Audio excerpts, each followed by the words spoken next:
গতকাল দেখলাম যে রাজশাহীর জামাতের এক রোকনকে বহিষ্কার করা হয়েছে দল থেকে। কারণ কি? কারণ হচ্ছে যে রাজশাহীতে শিশুকে যৌন হয়রানির মামলায় ওয়ার্ড জামাতের রোকনকে কারাগারে পাঠিয়েছে।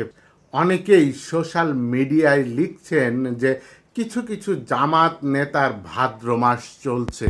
কুত্তা যেমন ভাদ্র মাসে পাগলা হয়ে যায়, তেমনি কিছু জামাত নেতা কুত্তা পাগল হয়ে গিয়েছে। গ্রাম বাংলায় প্রবাদ আছে না যে চোরের সাক্ষী গাইড কাটা। এক জামাতের পক্ষে সাফাই গাইছে আর এক জামাত। সেই জায়গাতেও আসছি এই ভিডিওতেই। আমাকে আবার কেউ দলীয় ট্যাগ দিয়েন না। আমি পেশায় একজন পিওর সাংবাদিক। আমার কাজ হচ্ছে সারা দেশে কোথায় কি ঘটে না ঘটে এগুলি মনিটর করা। যে এবার রাজশাহীর পবায় ৯ বছরের এক কন্যা শিশুকে যৌন হয়রানির মামলায় গ্রেপ্তার জামাত ইসলামের রোকন ওমর ফারুককে কারাগারে পাঠিয়েছে আদালত। গত শুক্রবার সন্ধ্যায় অভিযুক্ত ওমর ফারুককে আটকের পর রাতে ভিকটিম ওই শিশুর মা নারী ও শিশু নির্যাতন দমন আইনে মামলা করেন।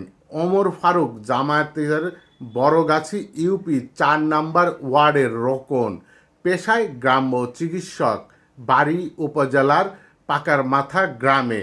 তার সহোদর আবু বকর ওয়ার্ড জামাতের সেক্রেটারি, মানে সব এক পরিবারের মধ্যেই আছে আর কি। অভিযুক্ত বাড়িতে ফার্মেসিও চালান আর তার স্ত্রী ছোট শিশুদের প্রাইভেট পড়ান।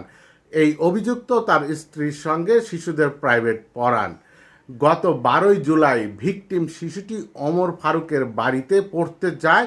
অন্য শিশুদের কৌশলে ছুটি দিয়ে ওমর ফারুক শিশুটিকে যৌন হয়রানি করেন।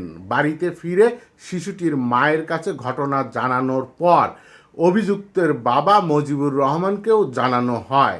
এই মজিবুর রহমান কত বড় বাটপার! তিনি বলেন যে এই বিষয় নিয়ে বাড়াবাড়ি না করার পরামর্শ দেন ওই শিশুটির মাকে। কিন্তু এলাকার মানুষ তো নাসর বান্দা। এলাকায় জানাজানি হওয়ায় পুলিশ তাকে আটক করে।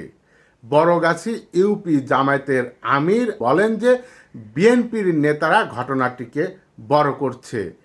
মানে বুঝুন যে একটা শিশুকে যৌন নির্যাতন করা হয়েছে, ৯ বছরের শিশুকে।